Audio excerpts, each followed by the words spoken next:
The power of the archetype is in how it allows us to communicate. Literally, how do we talk as a brand? How do we share? How do we relate? What kind of emotions do we seek to inspire? That is the power of archetype.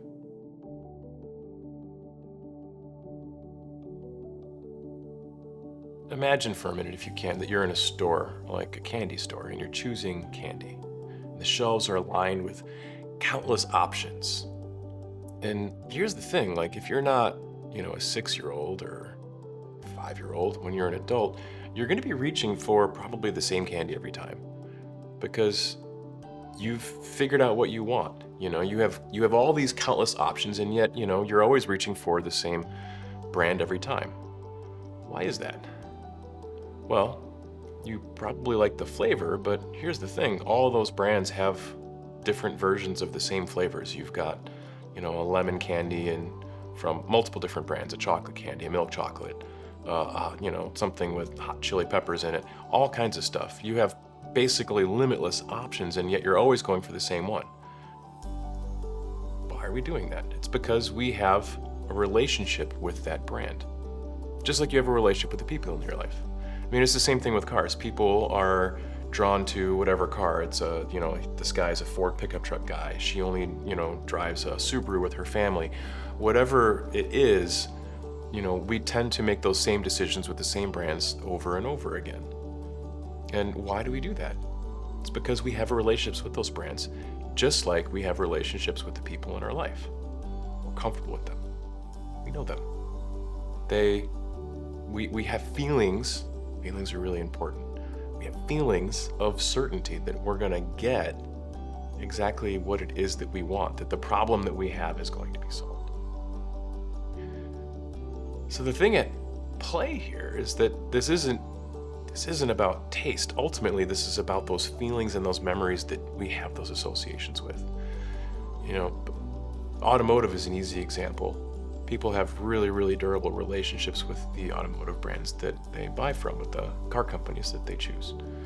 A Chevy truck person is a Chevy truck person, not a Ford truck person. You'd never confuse the two. They would never kind of cross over. It would never happen because we have feelings and memories that are associated with those brands. They make us feel certain things. Just like we, drink certain types of coffee, or we go to certain types of restaurants, or we buy certain types of clothes. We do these things not just out of necessity because we have so many different choices. You could argue now that we have limitless choice. We do them because of these feelings of association that we have with those brands. And that is the power of brand archetype.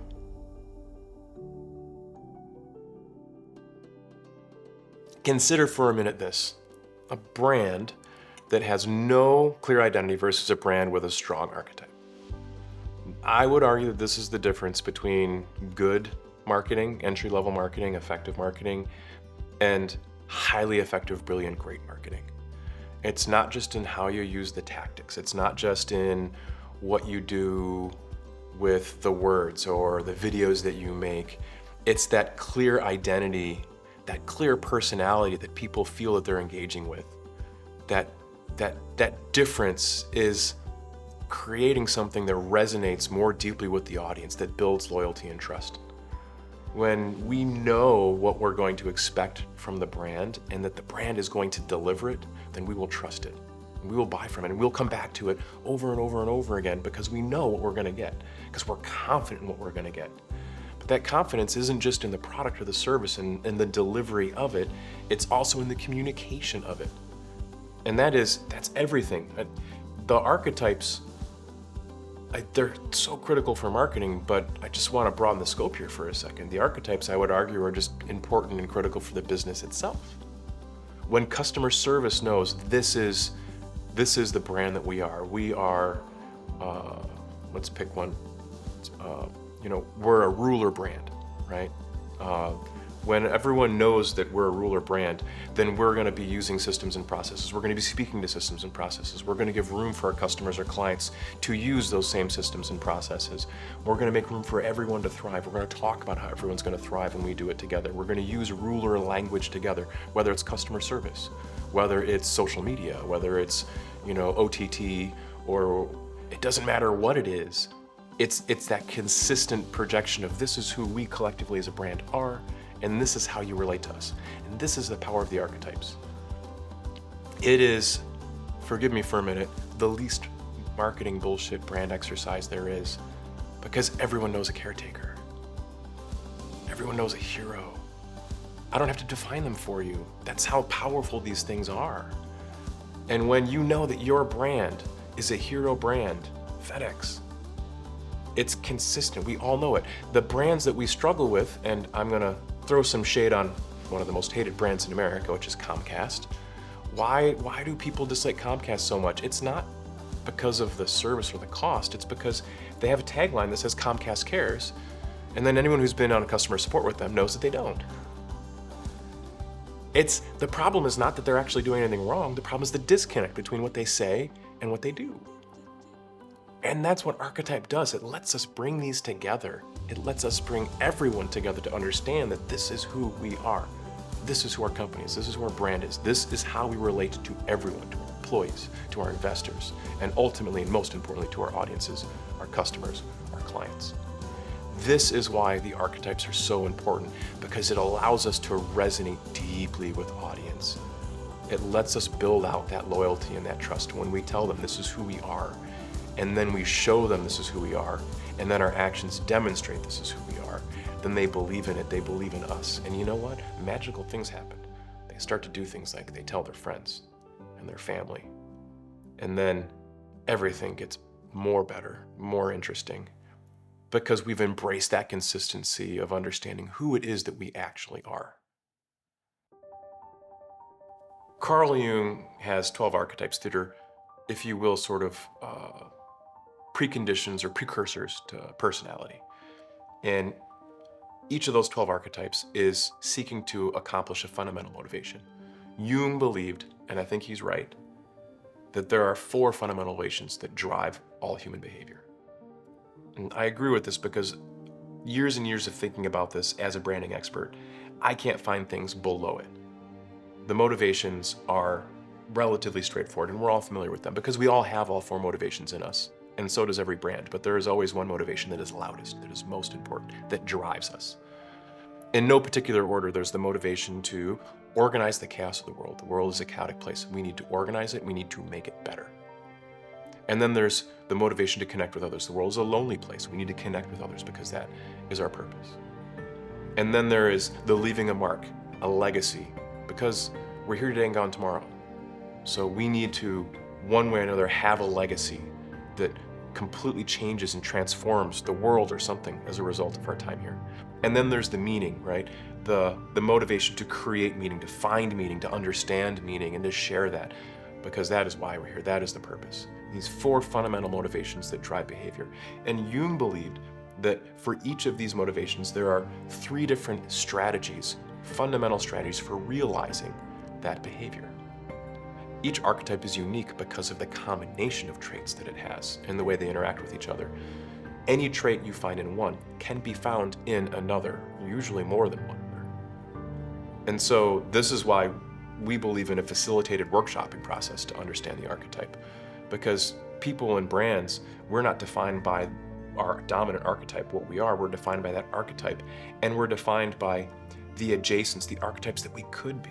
But we're not, because they don't really define our motivations, our purpose, and yet we do have traits or aspects of them. It is that unique combination of our archetype and then the ones that are adjacent to it, not literally adjacent, but the ones that we have character traits from, that make each person and each brand completely and wholly unique. And so let's dive into what these 12 archetypes are and a little bit about each one. And so I'll start with the easiest of all of the meaning archetypes, which is the sage, right? We all know a sage, someone who loves to explain things and understand what it means and share with other people what it means and help them share with other people what it means. You need to study and learn and understand. A great example of a sage brand would be TED, the TED conference. People come and they speak, and they don't just talk about things, they explain the meaning of the things, the why of the things, the how of the things. They do the deep dive. Sage brands do that because that through education and through understanding and through insight, that is how you become most effective in the world and discover the meaning of why we're here and of what you're doing and of how to do it. All things relating to meaning. Completely different than the innocent archetype. The innocent archetype, these are brands that believe that meaning is found in the moment. The Coca-Colas, right? It's ice skating as polar bear in the wintertime, living in the moment with the people that you care about, sharing that moment together because meaning is found in the here and now, as opposed to explorer brands. Explorer brands, meaning is out there. Jeep, Red Bull, go out there and find meaning. Be uncomfortable in the pursuit of meaning. Completely different than finding meaning through education and insight or finding meaning in the moment. Three radically different ways that meaning is found or created. And for brands, it's three radically different ways to engage with an audience. One of those brands, the innocent, says that meaning is found in the here and now. Buy this thing and share it with the people that you love in the here and now and enjoy that together because that is where meaning is found, as opposed to brands that say, buy that thing so that you can have the wisdom and insight and education to be effective and understand what it means, as opposed to the brands that are explorer brands saying, buy that thing so that you can go out there and find meaning. They're all doing the same thing as far as what's motivating them, but how they do it is completely different. Another one of our motivations is the leaving a legacy, making a mark on the world. And on these ones, we have the magician, we have the outlaw, and we have the hero. And completely different from each other, and yet interestingly enough, seeking to do effectively the same thing. So starting with the brand that is most easily associated with leaving a legacy and making a mark on the world is the hero brand. So this would be FedEx, this would be Nike, easy examples. They are calling on people to be their best, to do their best, willing to sacrifice in the name of the best, right? They take responsibility, they pursue mastery no matter what the cost. Hero brands embrace self-sacrifice. Completely different than outlaw brands. Outlaw brands are leaving a legacy as well. They're making a mark on the world, but they're not doing it by telling people, oh, go do your best, go be your best, take responsibility, have courage. They're not doing any of that. They're saying, be liberated from the broken status quo. This is dumb, don't do it anymore.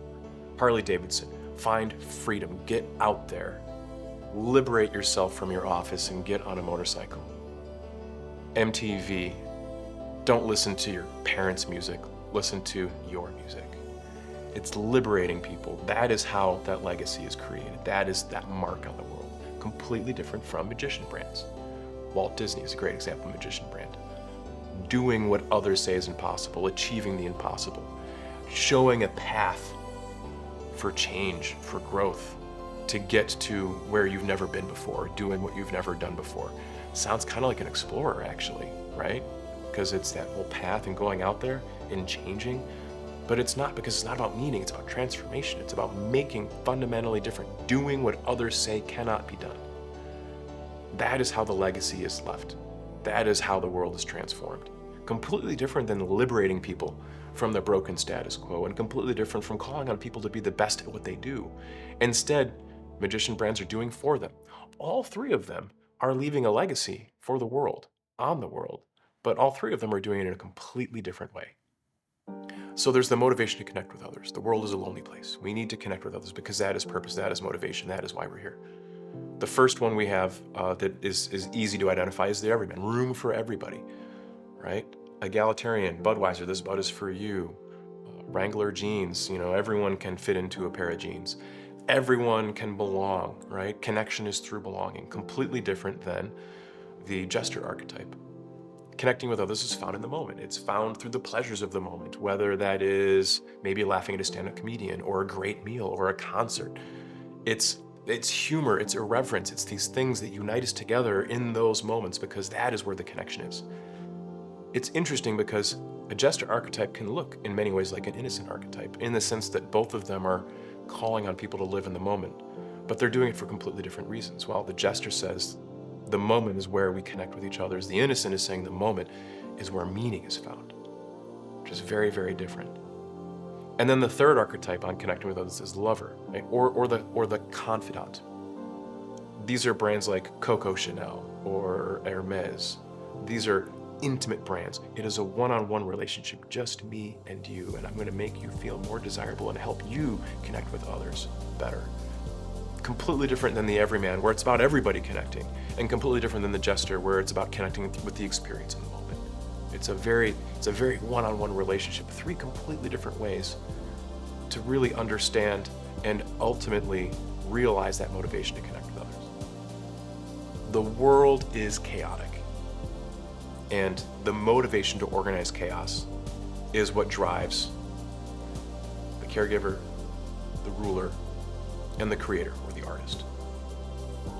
All 3 of these archetypes are trying to organize the chaos of the world. The ruler does it with systems and processes. Everyone can participate and everyone can thrive when we use these systems and processes. Great example of that would be Microsoft.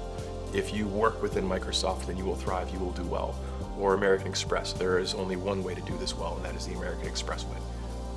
We can all benefit together if we use these systems and processes. Completely different than creator brands.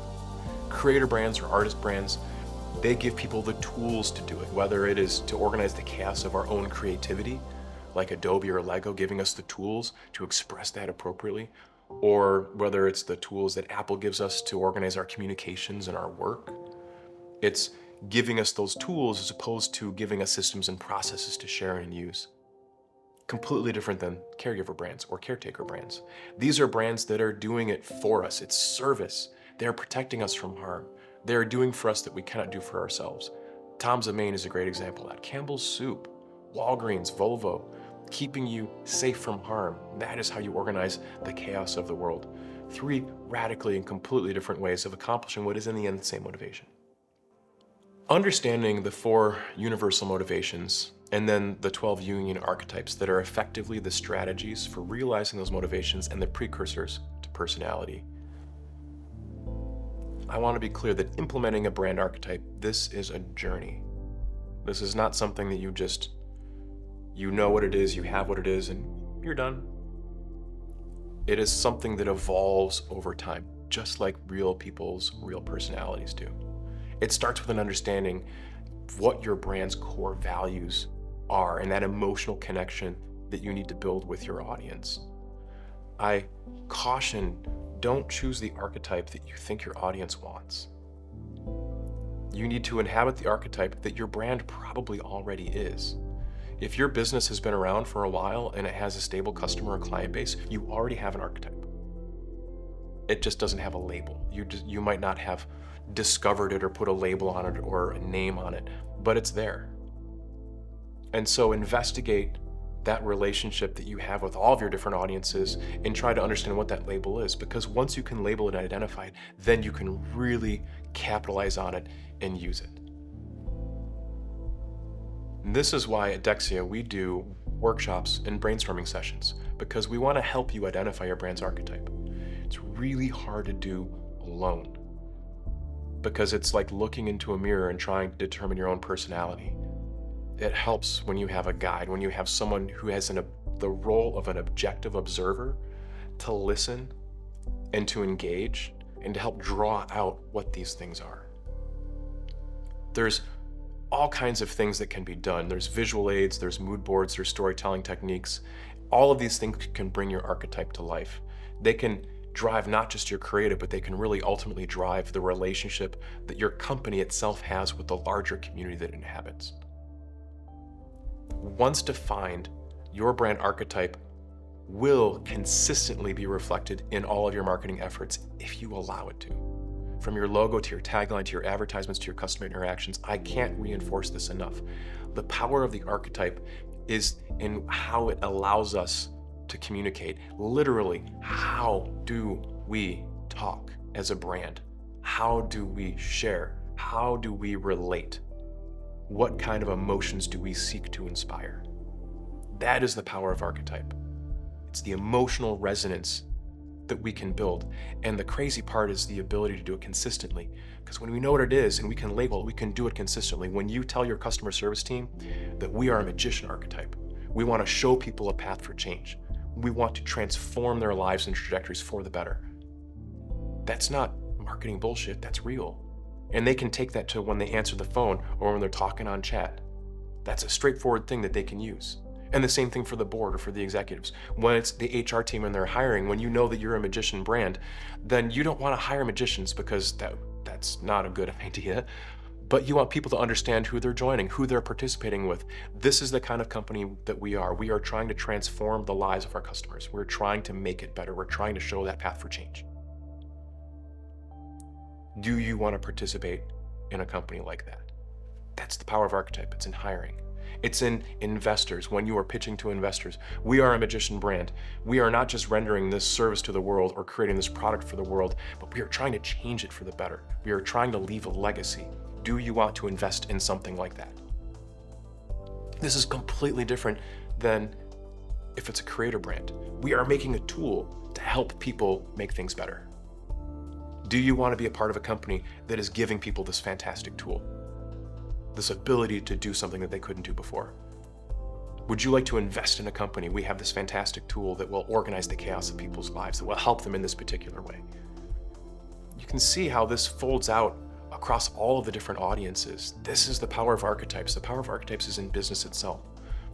Because the organizations that we call businesses are organizations that we belong to, that we participate in, and that communicate just as people do.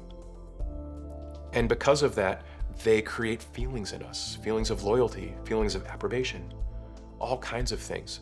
So we need to harness these, and we need to use these. We need to use them consciously, and we need to use them purposefully. And that is the power of Archetype. It allows us to do that. Archetypes have been a part of human storytelling, arguably, for centuries, right? From ancient myths to modern movies, they shape our understanding of the world. In a lot of ways, if you are writing anything with characters, whether it's literature or movies or TV shows, cartoons, comic books, one way or another, you are very likely using archetypes to understand those characters and to flesh them out. This is the wild part, even if you're not explicitly labeling them such. In ancient Greece, gods and heroes like Zeus and Hercules represented power and courage. In medieval Europe, tales of knights and dragons symbolized bravery and adventure. But they all inhabit archetypes, right? Zeus is the ruler, Hercules is the hero. These archetypes help societies convey values and lessons throughout generations. What Carl Jung did with his 12 archetypes is he just put discrete, specific labels on them and defined where they begin and end, the traits that help understand each of those narrow, specific archetypes. And today, they continue to influence our storytelling, right? Like take Marvel, right? These fearless superheroes are incredible, not because I'm necessarily a huge fan of Marvel, but because these are characters that are billion-dollar brands. Characters alone, they're just characters in stories, and they're billion-dollar brands. That's how powerful storytelling is. That's how powerful character is. That's how powerful archetype is, right? Wise mentors in countless fantasy and sci-fi, right? Like Yoda, for example, inhabiting the part of the sage. These characters resonate with us on a deep emotional level, which is why we come back to them over and over and over again. Because we learn lessons from them. Because we use them to help us understand ourselves. And we can absolutely bring our marketing and our branding to participate at this level, at this deep emotional, engaging level. I've said before, and I'm going to say again, that we all use archetypes already. We use them arguably subconsciously. We just don't actively use the labels. It's how we make sense of people. When you meet someone for the first time, you have literally seconds to understand who is this person and how am I going to interact with them. And when you meet someone who is presenting and acting like a sage, hello, then you're expecting that they're probably going to be explaining a lot about meaning, or they're going to be asking a lot of questions. Completely different than when you're talking to somebody who might be looking like an everyman, where you're expecting that they're probably going to want to just get along with you and get along with everybody. We all do this instinctively and automatically. This is how we make sense of the world. We have limited information. We have to build trust with each other. Not necessarily deep trust, just trust that I can talk to you, you can talk to me, that we can get along, that we can be civil with each other. We can stand in line at the grocery store. Or, we can sit at opposite tables in the restaurant and you're gonna eat your food and I'm gonna eat mine. Basic civil trust, basic civic trust. Archetypes help us do that with that limited information. And this applies to brands too. when we encounter a brand, we will instinctively associate it with familiar archetypal patterns if we see those patterns being presented. By aligning your brand with a specific archetype, by understanding what that archetype is that your brand, I would argue, already has, you can tap into deep-seated associations that people have with that archetype, making it easier for customers or clients to understand, relate to, and trust your brand. Because when you give them signals, this is who we are, and thus this is what you can expect from us, and then what you actually do in your service or product delivery reinforces that point, man, now you're going to get loyalty because people are getting exactly what they expect. Apple is so good at this. You get your Apple thing, you open it up, it just works. That's why Apple has such great brand loyalty. Whereas opposed with Comcast, Comcast says Comcast cares, but you're on phone for 2 hours and then they don't send someone and then they want to charge you a bunch of money when they send someone and then it still isn't fixed. This is why Comcast has some of the lowest brand perception arguably in the country, and Apple has some of the best. I would argue it's not because Comcast is bad at what they do. An awful lot of people get consistent internet and entertainment through them. It's because of the disconnect between what they promise and what they deliver. That's the power of archetypes. It's not just a marketing tool. It's this incredibly powerful way to connect with the audience on a deeper level, fostering that loyalty and preference. Let's just take a second and just consider the world for a minute. The world that we live in right now. Our attention is being demanded constantly. It's being demanded insistently, persistently. No matter where you are or what you're doing, there is something that is demanding your attention. That is a billboard, that's a sign, that's your phone, that's the radio, that's the TV, that's your computer screen, that's your tablet screen. All of these things are saying, pay attention, pay attention, pay attention. It's the modern day world is bustling with all sorts of different everything competing for our attention.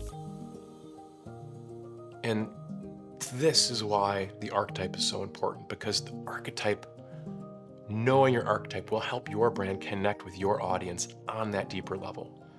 Successful companies like Nike and Disney use them to build strong, relatable identities.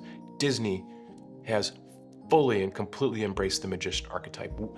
We are going to make the impossible possible. We're going to make fantasy reality, whether it's the world of Star Wars or the world of Harry Potter. It doesn't matter what that world is. They're going to make it, and they're going to make it believable, and you're going to enjoy it, and it's going to transform you just for a little while out of the normal day-to-day humdrum into this magical otherworldly place where everything is spectacular and wonderful. Which is why Disney does such a great job of cutting through the noise. And your brand can do that too. Nike, for example, embodies the hero archetype. Their marketing consistently highlights stories of perseverance, strength, and victory, inspiring customers to push to realize their better selves. Just do it. Yes, you can. Go forth. Be the best that you can be. Levi's was defined by the everyman archetype for generations, and when Levi's was reactive to Calvin Klein's participation in the marketplace, Calvin Klein getting a lot of attention in the press by projecting and signaling the lover archetype, Levi's pivoted and did the same. And in response, they were rejected by their customer base. A customer base who wanted to wear Levi's at work, who didn't want to buy expensive jeans to be sexy and to be desirable. They were never at risk of losing their customers in the first place, because their audience was looking for a different relationship with their jeans company than the audience for Calvin Klein was. Let's talk about Founders Brewing Company, a national brand that was created and launched here in Grand Rapids, Michigan, where the headquarters of Dexia is. Founders Brewing Company does an incredible job of inhabiting the gesture archetype. They've built a brand that is about fun, camaraderie, breaking the mold, belonging in the moment, whether it's a campfire at the beach or whether it's music with friends. In the moment is when we come together and when we connect. And their marketing focuses on that community building, enjoying of life's moment. Whether it's the campfire at the beach, or whether it's the musical performance, or whether it is playing games with friends. Founders is there as the beer to help you connect with others by being in the moment. This is very different than Budweiser, right? Budweiser's an everyman brand. Room for everybody. I want to contrast these two. This Bud's for you. Budweiser says we can all have a beer together. This is very different from being in the moment together like founders. These are completely different brands that have a very different relationship that they craft with their audiences. These quick anecdotes explaining how archetypes and brands relate to each other are an example of how powerful Archetype is when it comes to using a brand for successful marketing and ultimately for building successful relationships with your audiences. We need, in the modern contemporary marketplace that is so competitive for attention, we need to create strong, relatable identity that resonates with our audiences, that fosters that deeper connection and drives success. People will come to us if they have a relationship with us. If people have a good relationship with your brand, then they will come to you. They will go to your social media page. They will go to your website. When you're doing outbound marketing, it will be more successful because when they see that and they have a relationship with you that makes sense, then they're going to see that and go, oh yes, absolutely, I'm going to go and check that out. Email marketing gets better. Paid media gets better. OTT gets better. Social media gets better. Everything gets better because you are signaling to people a relationship that you already have with them. You are reinforcing something that exists as opposed to struggling in a scattered and incohesive manner to build a relationship with people over and over again in different ways, and nothing really quite sticks. By understanding and applying the unique archetypes in your brand strategy, you can develop new levels of engagement and loyalty with your audiences. It is about telling stories that your audience can see themselves in, creating that bond that goes beyond your product or service, creating that durable relationship that will bring them back over and over and over again. And ultimately, they will tell stories about your brand that will bring new people into that relationship. That is the power of archetypes in marketing. Are you ready to utilize your brand's full potential? A great starting point is to visit our website and begin with the Archetype quiz. This gets you started on the path of understanding your archetype. From that, we have other resources, such as our resource decks that provide inspiration and exploration on what your archetype could be and how to utilize it. And also learn about our brand strategy services. The decks and the quiz are incredibly useful tools, but there's nuance to your brand that we can work together to unlock so that we can create fulfilling, meaningful relationships between your brand and your audience. Scan the QR code and start your journey today.